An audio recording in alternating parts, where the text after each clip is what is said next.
Good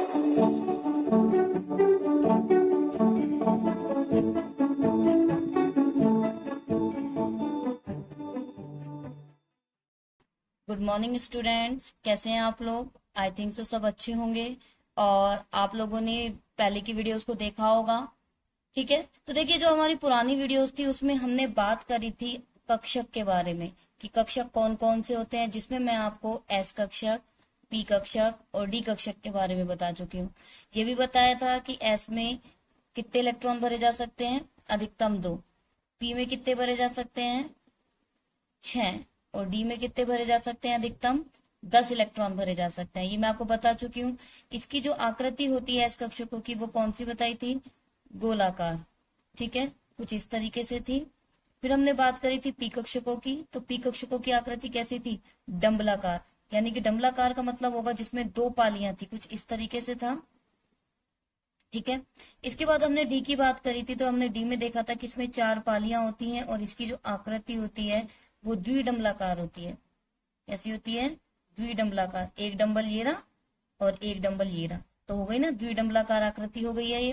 तो इस तरीके से हमने इनकी बात करी थी आवृत्तियों की। मैंने आपको ये भी बताया था कि किस तरीके से, यदि मान लीजिए हमें अधिकतम इलेक्ट्रॉन निकालने हैं तो हम कौन सा फॉर्मूला यूज करने वाले हैं। ये सारी चीजों को मैं आपको यहाँ क्लियर कर चुकी हूँ। तो देखिए आज जो हम पढ़ने वाले हैं, हमारा टॉपिक होगा वो होगा क्वांटम संख्या। ये अपने आप में सबसे ज्यादा इंपॉर्टेंट टॉपिक है, क्योंकि ये क्वेश्चन आपके बाद तक, आप चाहे किसी भी एग्जाम की तैयारी करें, वहां पूछा जाने वाला है। तो ये जो टॉपिक है वो सबसे ज्यादा जरूरी है। देखिए आपको पता है कि हम बात कर रहे थे परमाणु की, क्योंकि हमारा जो चैप्टर है वो परमाणु संरचना के बारे में चल रहा है। तो आपको पता है कि किसी भी परमाणु की, हमने क्या कहा, किसी भी परमाणु की, किसी भी परमाणु की तथा उस परमाणु में या उस परमाणु में इलेक्ट्रॉन की स्थिति, अभी मैं इसको समझाती हूं कि उसकी क्या स्थिति है, उसकी ऊर्जा क्या है, ठीक है, और उसकी प्रकृति क्या है उसकी, या हम बात करें अन्य बातों आदि कर देते हैं कि हमने क्या कहा कि कोई परमाणु है और उस परमाणु में इलेक्ट्रॉन जो होगा उसकी स्थिति क्या है, उसकी ऊर्जा क्या है, उसकी प्रकृति क्या है, तथा उसका, या हम यूं कहें कि चुंबकीय क्षेत्र में, चुंबकीय क्षेत्र में इलेक्ट्रॉन की प्रकृति को ज्ञात करने के लिए, इलेक्ट्रॉन की प्रकृति को ज्ञात करने के लिए जिन संख्याओं की आवश्यकता पड़ती है उन्हें किस नाम से जाना जाता है, क्वांटम संख्याओं के नाम से जाना जाता है। जैसे मान लीजिए हमें किसी के घर जाना होता है, तो हमें क्या करना होता है, उसका कंप्लीट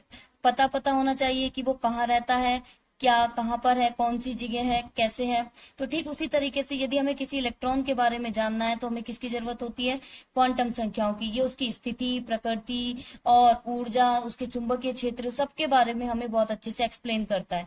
ठीक है, तो हम ये कहेंगे कि क्वांटम संख्याएं वे संख्याएं होती हैं जो परमाणु में उपस्थित इलेक्ट्रॉन की स्थिति, प्रकृति, ऊर्जा, इन सब के बारे में हमें बताती है। उन्हें किस नाम से जाना जाता है, क्वांटम संख्याओं के नाम से जाना जाता है। क्वांटम संख्याओं के मैं आपको बता चुकी हूँ कि जैसे मैंने आपको एक एग्जांपल दिया कि हमें किसी व्यक्ति के घर का पता जानना हो तो हमें उसके लिए कुछ जानकारियां चाहिए होती हैं कि पहली बात वो रहता कहाँ है, वो कौन से एरिया में आता है, कि उसकी गली कौन सी है, कौन से नंबर का प्लॉट नंबर है, ये सारी चीजें हमें पता होना चाहिए। ऐसे यदि हमें इलेक्ट्रॉन के बारे में बहुत सारी चीजें जाननी है तो हमें किसकी किसकी आवश्यकता पड़ेगी, क्वांटम संख्या की, क्योंकि क्वांटम संख्या हमें स्थिति बताती है, ऊर्जा बताती है, प्रकृति बताती है और चुंबकीय क्षेत्र में इलेक्ट्रॉन की प्रकृति को बताती है। तो ठीक है, तो ये हमारी क्वांटम संख्याएं कहलाती हैं। ठीक है, तो हम यह देखते हैं कि हमें जब आपको अच्छे से पता है कि नाभिक होता है और इस नाभिक के चारों तरफ कौन घूमता है, ये कक्षक होते हैं और इन कक्षकों में कौन घूमता है, इलेक्ट्रॉन घूमता है।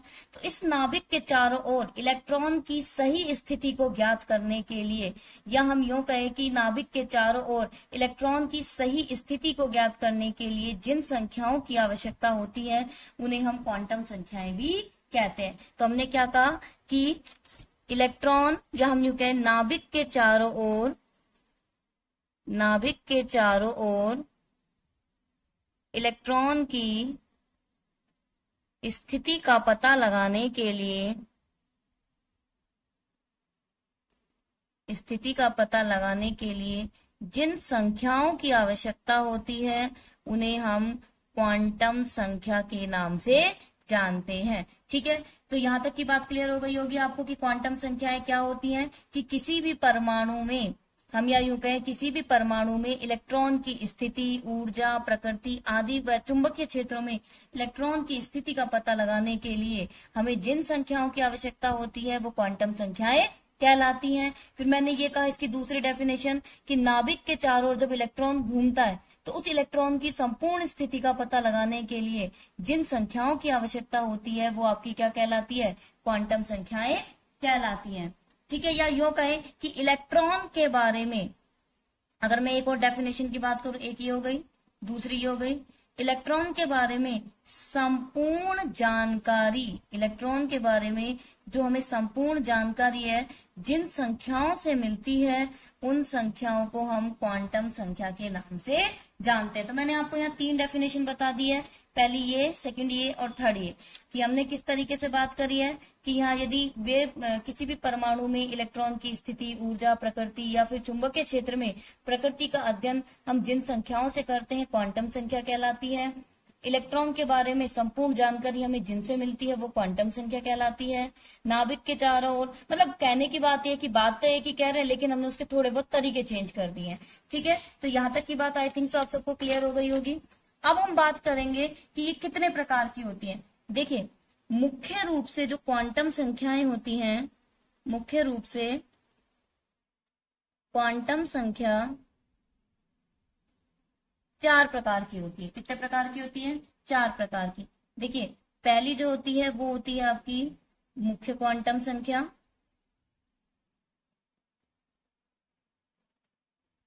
और दूसरी जो होगी आपकी वो आपकी होगी यहां पर द्विगंशीय क्वांटम संख्या। तो हम बात कर रहे थे कि मुख्य क्वांटम संख्याएं 4 प्रकार की होती है। मुख्य रूप से क्वांटम संख्याएं 4 प्रकार की होती हैं। पहली मुख्य क्वांटम संख्या, दूसरी जो क्वांटम संख्या होती है वो आपकी होती है द्विगंशी, द्विगंशी क्वांटम संख्या, जिसके बारे में मैं आपको पहले भी बता चुकी हूँ थोड़ा बहुत कि द्विगंशी क्वांटम संख्या आपने पढ़ा होगा एल के बारे में, मैंने आपको एल के बारे में पहले भी बताया। तीसरी जो होती है हमारे पास वो होती है चुंबकीय क्वांटम संख्या। चौथी हमारे पास होती है चक्रण क्वांटम संख्या। तो हमने ये कहा मुख्य रूप से क्वांटम संख्याएं कितने प्रकार की होती हैं? 4 प्रकार की। मुख्य क्वांटम संख्या, द्विगंशीय क्वांटम संख्या, इसे एजीमुथल क्वांटम संख्या भी बोलते हैं। अगर इसे बोला जाए तो इसे एजीमुथल क्वांटम संख्या के नाम से भी जाना जाता है। तीसरी चुंबकीय क्वांटम संख्या और चौथी चक्रण क्वांटम संख्या। देखिए, मुख्य क्वांटम संख्या को हम एन से शो करते हैं, द्विगंशीय क्वांटम संख्या को एल से शो करते हैं, चुंबकीय क्वांटम संख्या को एम से शो करते हैं और चक्रण को एस से, क्योंकि चक्रण का मतलब होता है स्पिन और स्पिन में इसका एस लिया है। ये होता है मैग्नेटिक और इसका एम यहाँ लिया है। ठीक है, और ये होती है आपकी मेन क्वांटम संख्या जिसे एन से, और ये होती है द्विगंशीय क्वांटम संख्या जिसे हम एल से डिनोट करते हैं। देखिए, जो मुख्य क्वांटम संख्या होती है वो कोश के बारे में बताएगी, द्विगंशीय जो होगी वो उपकोश के बारे में बताएगी, ये आपको कक्षक के बारे में बताएगी चुंबकीय क्वांटम संख्या, और जो चक्रण होगा वो आपको इलेक्ट्रॉन के चक्रण के बारे में बताएगी। कैसे बताएगी हम इसको एक एक करके एक्सप्लेन करने वाले हैं। फिर हम बात कर रहे थे कि इसको जो था मुख्य क्वांटम संख्या को बोर ने दिया था, द्विगंशीय को दिया था सोमरफील्ड ने, इसको दिया था लिंदे ने, और लास्ट वाली थी वो उसको दिया था ग्राउट स्मिथ ने। ठीक है, तो ये 4 प्रकार हो गए। ये बहुत इंपॉर्टेंट है क्योंकि यही हमारे आगे काम में आने वाले हैं। अगर मैं आपसे ये पूछ लूं 3D4 में चारों क्वांटम संख्याएं निकालिए, तो ये उनके लिए आपको ये सब पता होना जरूरी है, क्योंकि मैं आगे आपसे यही करवाने वाली हूँ। एक क्वेश्चन यही से आता है कि इसमें चारों क्वांटम संख्याओं को निकालिए। तो देखिए, अब हम जो सबसे पहले स्टार्ट करेंगे वो बात करेंगे मुख्य क्वांटम संख्या की।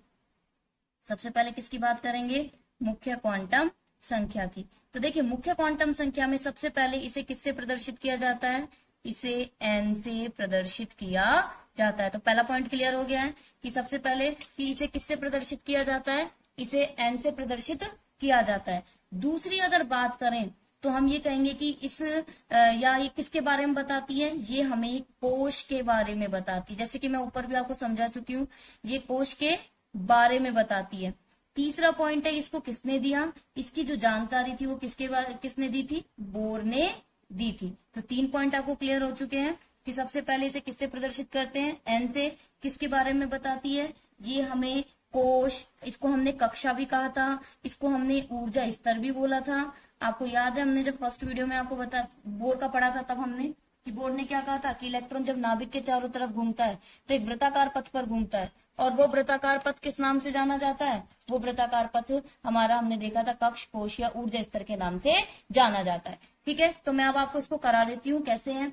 देखिए, इसकी खोज बोर ने की थी, मैं आपको बता चुकी हूँ। ये इसका जो मान होता है वो कभी भी 0 नहीं होता, इसका मान 0 नहीं होता, इसका मान 1 से लेके इन्फिनिटिव तक होता है, अनंत तक। कभी आपने सुना है 0 कक्षा में इलेक्ट्रॉन है, नहीं। हम क्या कहते हैं, पहली कक्षा में इलेक्ट्रॉन है, दूसरी कक्षा में इलेक्ट्रॉन है, तीसरी में है, चौथी में है।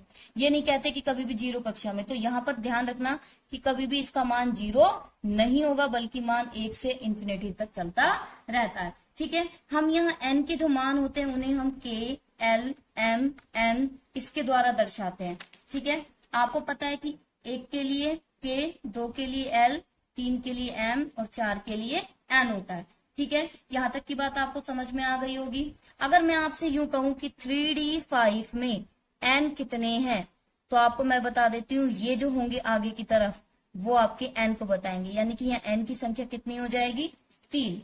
अगर मैं आपसे यूं कहूं कि 4D7 में या 4D5 में n बराबर कितने हैं, तो आप क्या बताओगे, 4। ये जो आगे होगा ये आपको n की संख्या बताएगा। तो ध्यान रखना, अगर आपसे कोई पूछे कि 4D5 में, 3D10 में, 4S1 में, 3D5 में, इन सब में n की संख्या कितनी है, तो इसमें n बराबर हो जाएगा 3, इसमें हो जाएगा n बराबर 4 और इसमें कितना हो जाएगा, n बराबर 3। तो यानी ये जो संख्या होगी, ये आगे वाली वो हमें किसको बताती है, वो हमें क्वांटम संख्या, मुख्य क्वांटम संख्या के बारे में बताती है।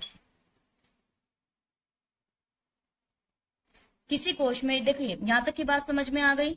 अगर आपसे कहा जाए कि किसी कोश में इलेक्ट्रॉन की अधिकतम संख्या ज्ञात करनी है, इलेक्ट्रॉन की अधिकतम, ये फॉर्मूले आप लिखते जाइएगा क्योंकि ये बहुत इंपॉर्टेंट होने वाले हैं। इलेक्ट्रॉन की अधिकतम संख्या जो निकाली जाती है वो 2n² के फॉर्मूले से निकाली जाती है। यानी कि 2n² का फॉर्मूला जो होगा वो यहाँ पर क्या होगा, अधिकतम इलेक्ट्रॉनों की संख्या निकालने का। n बराबर मैं आपको बता चुकी हूँ यहाँ क्या होंगे, कोश। जैसे कि मान लीजिए मेरे से कहा जाए कि आपको n बराबर 1 दे दिया, तो कितने इलेक्ट्रॉन होंगे, तो यह हो जाएगा 2 × 1 का स्क्वायर, यानी कि 2। और 2 इलेक्ट्रॉन किस में होते हैं, s में। n बराबर 2 ले लिया, n बराबर 1 का मतलब k, l, m, n। तो ये कितना हो जाएगा, 2 × 2 की पावर 2, कितना हो जाएगा बताइए, कितना होगा। यहां से हम इसके इलेक्ट्रॉनों की संख्या को इजीली काउंट कर सकते हैं। ठीक है, तो यहां से ये आ जाएगा 2, 8, फिर 18, 32। इस तरीके से आप देखते हैं कि इलेक्ट्रॉन्स को क्या किया जाता है, फिल किया जाता है। यहाँ 2 × 3, इसमें कितना हो जाएगा, 3 की पावर 2, 2 × 4 की पावर 2, 16, और 16 × 2 कितने होते हैं, 32, और यहाँ कितना होगा, 9, 9 दूनी 18। तो इस तरीके से निकल कर आ जाएगा।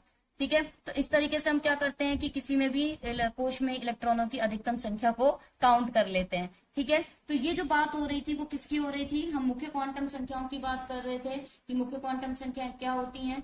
और आपको ये पता है कि ये क्वांटम संख्या अपने आप में बहुत इंपॉर्टेंट होने वाली है, क्योंकि ये एक एक, मैं और इसको एक एक करके आपको समझाने वाली हूँ। और आप लोगों ने वीडियो को लाइक, शेयर और सब्सक्राइब कर दिया होगा। और अभी हमारे पास 3 क्वांटम संख्याएं और बच रही हैं, जिन्हें मैं नेक्स्ट वीडियो में आपको पढ़ाने वाली हूँ। तो प्लीज, आज के वीडियो में हमने जो पढ़ा वो क्या पढ़ा था कि क्वांटम संख्याओं के बारे में, कि क्वांटम संख्याएं क्या होती हैं। क्वांटम संख्याएं वे होती हैं जो इलेक्ट्रॉन की स्थिति का बारे में हमें बताती है, या इलेक्ट्रॉन की संपूर्ण जानकारी हमें देती है। हमने इसके बाद बात करी थी 4 तरीके की होती है मुख्य क्वांटम, विगंशीय, चुंबकीय, चक्रण। इसे n से, इसे l से, m से, s से। ये कोश, उपकोश, कक्षक और इलेक्ट्रॉन के चक्रण। तो मैं आपको पहली तो पढ़ा चुकी हूँ, अब ये बची हुई 3 है जिन्हें हम बहुत अच्छे से पढ़ने वाले हैं। और आई थिंक सो आप सबको समझ में आ गई होगी कि मुख्य क्वांटम संख्या कैसे निकालते हैं। आपको अगर इस तरीके से दिया हुआ है तो ये नंबर होंगे, ये ध्यान रखिए, जो नंबर है वही n की संख्या को डिनोट करेंगे। अगर मैं आपसे कहूं 2d या फिर कहूं कि 2s, तो ये n बराबर कितना हो जाएगा 2, क्योंकि मैंने आपको बता दिया कि अगर सीधे सीधे बात करें तो ये किसको बताती है, कोशियों की संख्या को बताती है। तो आज के वीडियो के लिए इतना ही। नेक्स्ट वीडियो में जो मैं आपको पढ़ाने वाली हूँ वो हम बात करेंगे द्विगंशीय क्वांटम संख्या या एजिमुथल क्वांटम संख्या की। तो प्लीज वीडियो को लाइक, शेयर और सब्सक्राइब कीजिए। अगर किसी को कोई प्रॉब्लम है तो कमेंट बॉक्स में लिखिए। Thank you.